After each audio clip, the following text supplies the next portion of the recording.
Oke, pagi-pagi semangat pagi semua. Selamat malam. Kembali dengan Nofri Simanjuntak di sini dalam program analisa atau forecast mingguan untuk cross pair yang tidak mengandung USD, tetapi range-nya besar. Sebelumnya saya sudah sharing video mengenai GBP JPY, GBP AUD, GBP CAD, dan Euro CAD. Anda bisa klik teks I bulatan kecil di kanan monitor Anda di atas untuk menonton video-video yang sudah saya sharing. Kali ini kita akan membahas Euro Out. Jangan lupa bahwa yang namanya forecast itu adalah sebuah ramalan dan belum terjadi. Apakah salah meramal? Tidak, asal ada dasar ilmiahnya.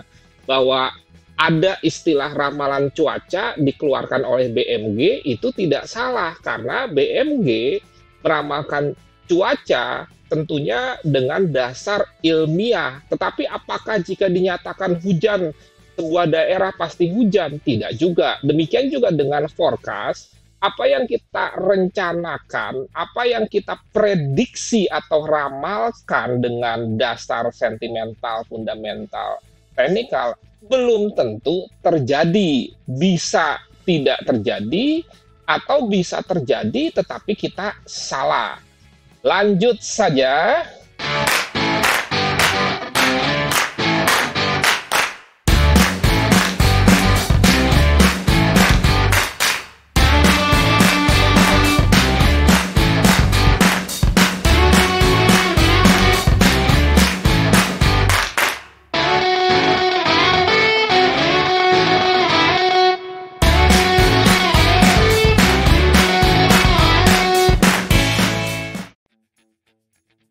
Ya, seperti biasa kita mulai dulu dari fundamental, tetapi fundamental Euro out, Eropa dan Australia itu juga sebetulnya sudah saya sampaikan di pair, misalkan GBP out, saya bahas outnya, di pair Euro CAD, saya bahas euronya.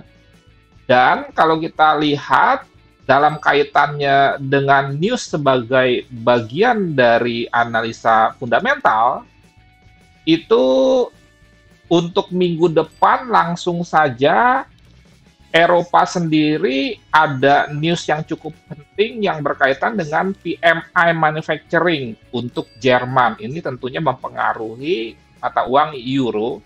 PMI itu Purchasing Manager Index, jadi para manajer purchasing yang biasanya mempunyai kekuasaan untuk membeli barang sebagai bahan mentah untuk diproduksi itu didata dan nanti diindeks. Kalau naik di atas 50 berarti terjadi ekspansi, itu baik karena logikanya kalau misalkan terjadi pemesanan dari purchasing manager ini untuk diproduksi dari bahan mentah, berarti jumlah pesanan itu naik dan tentunya bagus buat ekonomi sebuah negara khususnya berkaitan dengan ekspor. Jadi itu logikanya.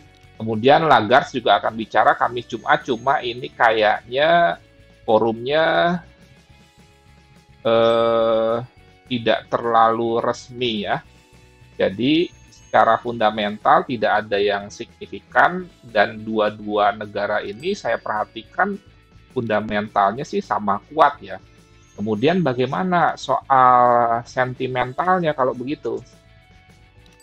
Sentimentalnya sendiri kalau kita perhatikan itu sebetulnya dominan long di euro itu lebih besar. Dan bukan hanya lebih besar, memang dominan long. Sementara untuk Australian dollar itu dominannya short. Jadi sebetulnya kalau kita bicara sentimental, kita sandingkan langsung euro out, mestinya euro out ini naik ya. Tetapi bisa saja di case-case tertentu bertentangan. Bagaimana kita menghadapinya? Nanti kita bahas. Yang jelas, kalau misalkan kepemilikan long Australian dollar ini tinggi, itu kan belum tentu langsung berefek kepada euronya. Kira-kira seperti itu. Langsung saja bagaimana kita menyikapinya, tentunya kita kembali ke teknikal dulu. Kalau kita bicara misalkan teknikal, nah ini dimulai dari weekly, Anda perhatikan ini cukup ranging ya, cukup ranging dan lama, walaupun di sini ada semacam tarikan ke atas, tapi upper shadow-nya itu besar sekali.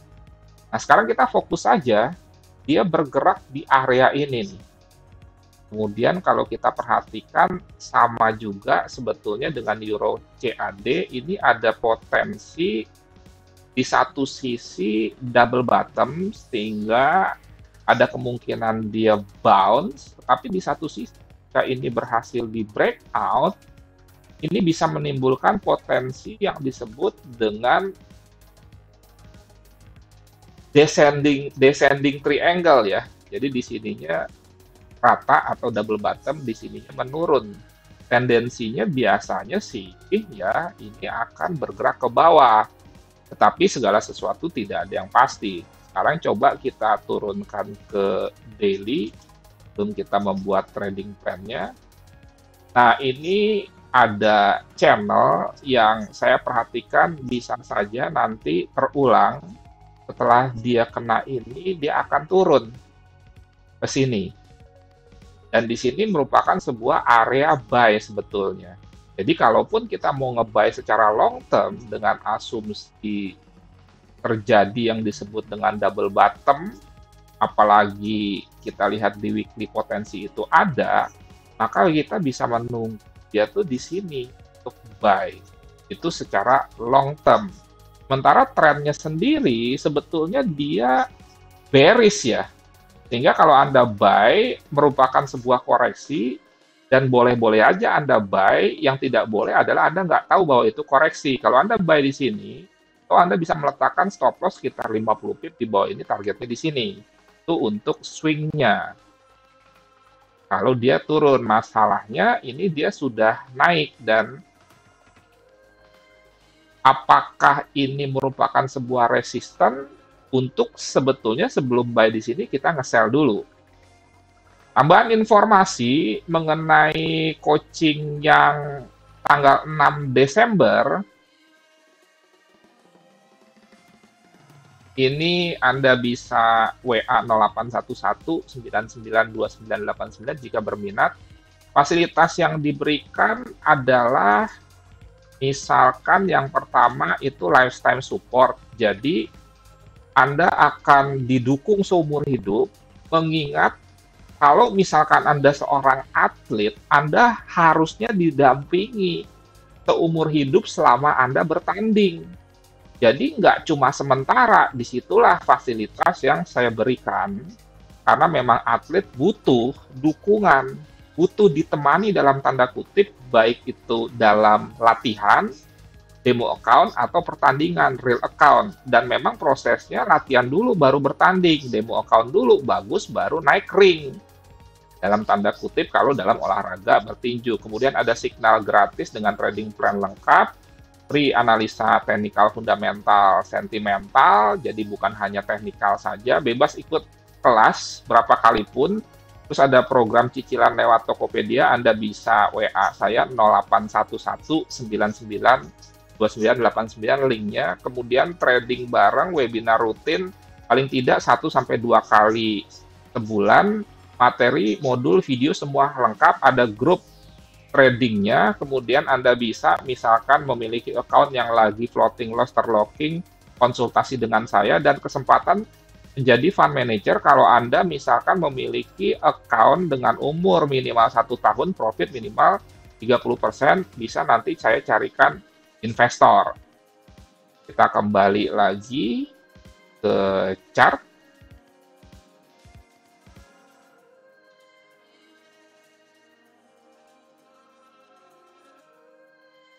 Ya, bagaimana selanjutnya plan kita di H4 tentunya?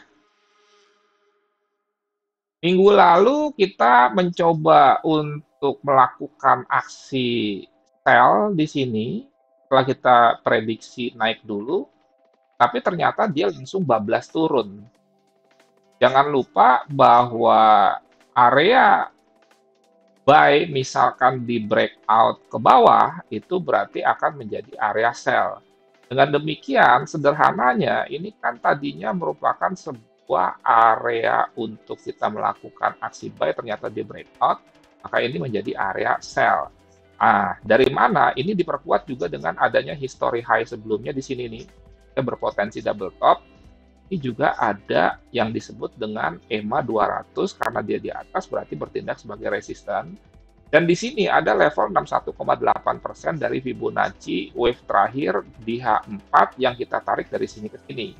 Jadi terkumpullah asumsinya sekitar 3 resisten dari mulai EMA 200, Fibonacci 61,8%, dan di sini juga ada trendline yang kalau misalkan kita perhatikan trendline itu di atas harga yang running berfungsi juga sebagai resisten. Sehingga plan saya adalah dia naik dulu ke sini, baru kita sell di sini. Itu untuk A4-nya. Kalau umpamanya dia hari Senin langsung turun, Anda bisa saja langsung entry sell dulu jika saran saya sih breakout di sini nih. Ya. Saya kasih garis saja. Iya. Ini kan ada potensi double bottom nih. Dan di sini juga ada Fibonacci 38,2%.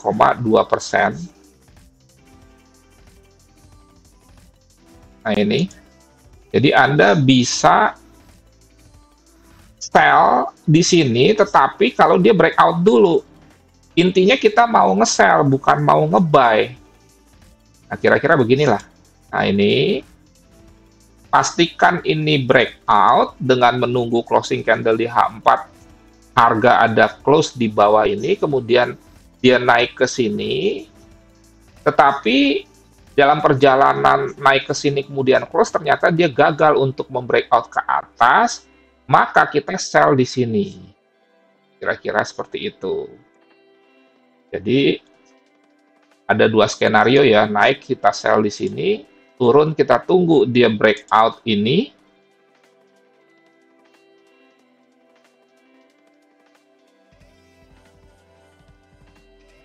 Kita tunggu dia breakout ini, terus tunggu dia koreksi. Ingat bahwa ini support yang breakout menjadi resisten baru. Jadi yang sederhana saja, jangan dibawa susah. Dan selanjutnya, baru nanti jika dia koreksi ke sini, kita akan sell di sini. Kira-kira kalau sell di sini, SL-nya di mana? Ya sekitar 30-40 pip di sini. Kalau SL di sini, kalau sell di sini, SL-nya di mana? 30-40 pip di atas ini. Tidak ada standar soal 30-40 pip ya. Diperkirakan saja, karena nggak ada standar dunia menetapkan SL itu beberapa pip dikatakan ditentukan berapa pipnya sejumlah 20-30 pip. Silakan saja. Anda bebas tentukan. Paling tidak, tetapi sudah ada patokannya dan RR-nya bisa lebih besar dari 1:1. Kemudian kalau Anda sell di sini, TP-nya di mana? TP1-nya di sini. Kalau Anda sell di sini, TP-nya di mana? Paling tidak TP-nya di sini, level dari Fibonacci, atau juga di sini, karena di sini berpotensi membentuk double bottom. Kira-kira seperti itu.